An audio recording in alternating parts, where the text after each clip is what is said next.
The start of any game is always critically important. It's an opportunity for the developer to set the tone for the rest of the experience they want to take you on, kick things off with a bang, and really draw the gamer into the experience they've hopefully been anticipating for months. If, like me, you pored over pages of gaming magazines, waited minutes for dial-up internet to load 5-second clips of new video games, or spent hours in school discussing upcoming games with your friends, then you'll know how amazing it is when a new game has an awesome opening level. So for today's video, I've picked 5 opening levels of Nintendo 64 games which I personally love for various reasons. Now, this isn't a top 5 list by any means, and in future I'll also do follow-up videos with more suggestions, as there's plenty more. But for today's video, let's jump in, and as always, if you want a full review of any games featured, then I'll link you up in the description box below. Star Wars Shadows of the Empire is a prime example of a game where some levels are absolutely superb and others are at the bottom.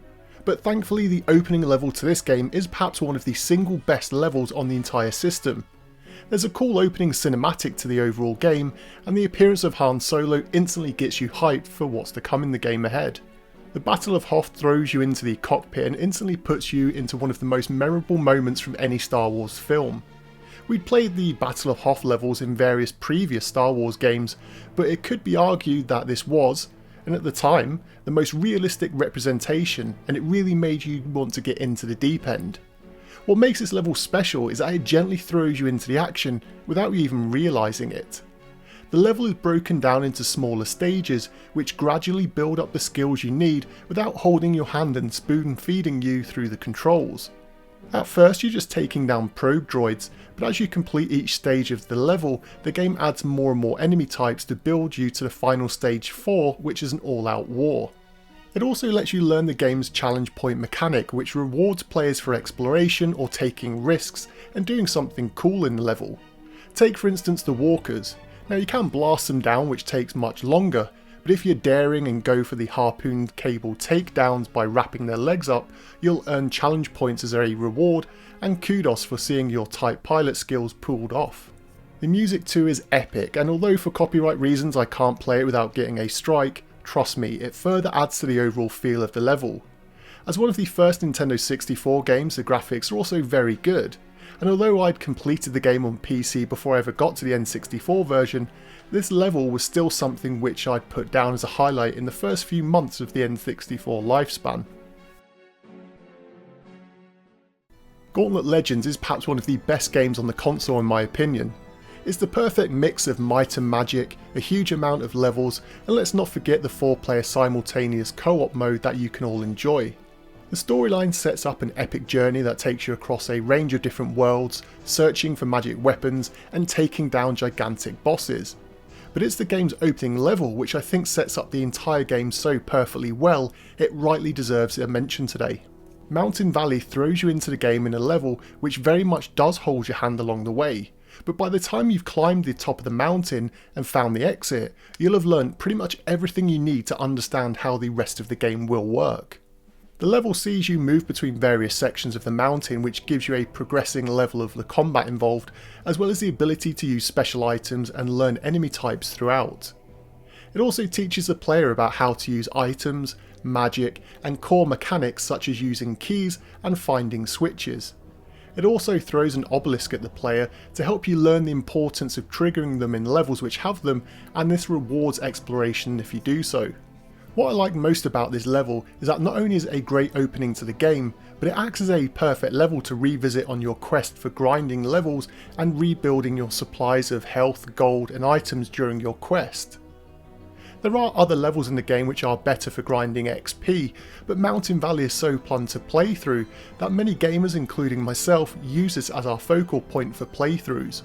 Perhaps something that's overlooked as well is that in the upper parts of the mountain you'll reach areas with huge amounts of enemies, and I'll be honest, seeing so many enemies on screen at the same time back in the day was something quite unique for the N64, and it's incredibly satisfying to hack and slash your way through hundreds of enemies in one go. So let me know in the comment section down below which character class you like to play this game as, and any memories you have of playing this game with your friends.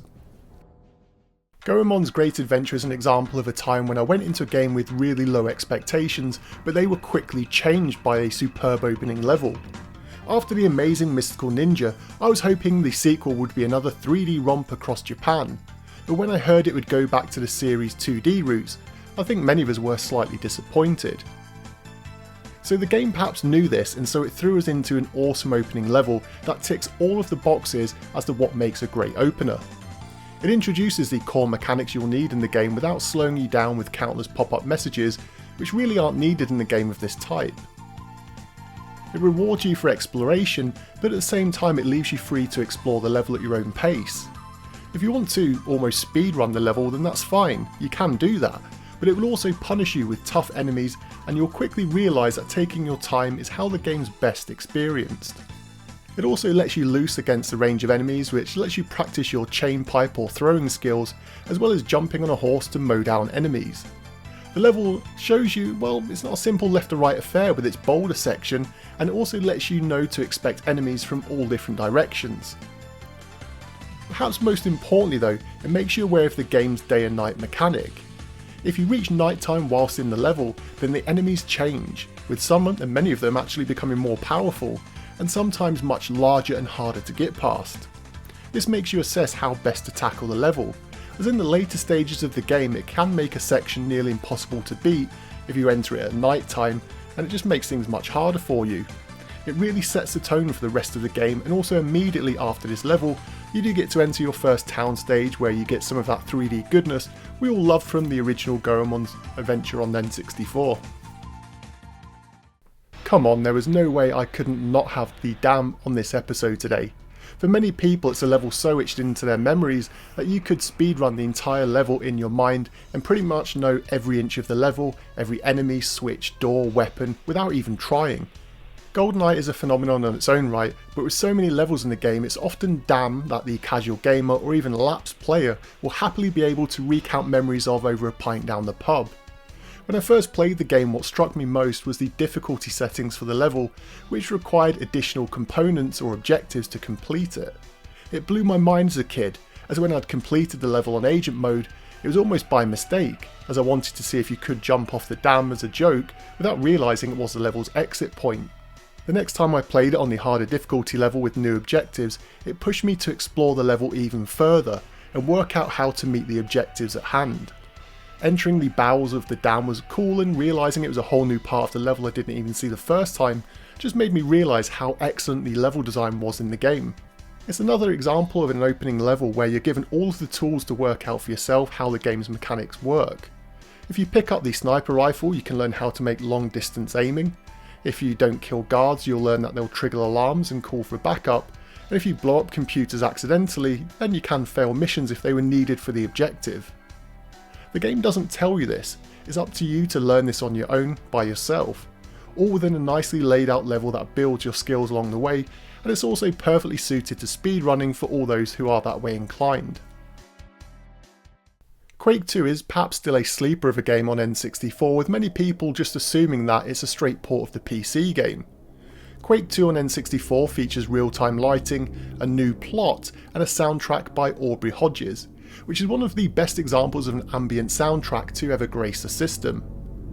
The first level though may be a surprise to many people to see it on this list, because of all the games mentioned today, this one will be subject to taste, and it isn't immediately obvious. Like many great first levels, you're kind of thrown in at the deep end here. It quickly lets you get to grips with the controls and a couple of different weapons which you'll use extensively in the campaign, and you'll come across some pretty basic enemy types to frag. Truth be told, if you just speed through this level you can probably complete it in a couple of minutes, but it's the exploration that rewards you, and if you take time to work out some of the puzzles which lead to secret areas, you can get kitted up with some much stronger gear to head into level 2. The secret areas are not all that obvious too. In the first open area of the game you'll see platforms moving which at first glance appeared to just be window dressing for the environment, but on closer inspection you can see a small ledge which will allow you to get up there with some smart jumping skills to get your reward. The very first secret area is actually just seconds into the level, and with so many secrets, none of which are immediately obvious, it perfectly balances blowing holes in the strog with taking your time to explore before hitting that elevator switch to exit the level. So there you have it, that's 5 of my favourite opening levels in Nintendo 64 games which hopefully you've either played already Or if not, then it's given you a new game to head off and try to experience for yourself. Or even re-experience the same level with a new viewpoint on how I see the level design.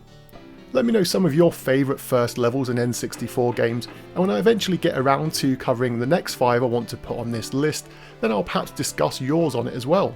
As always, thank you for watching, and until next time.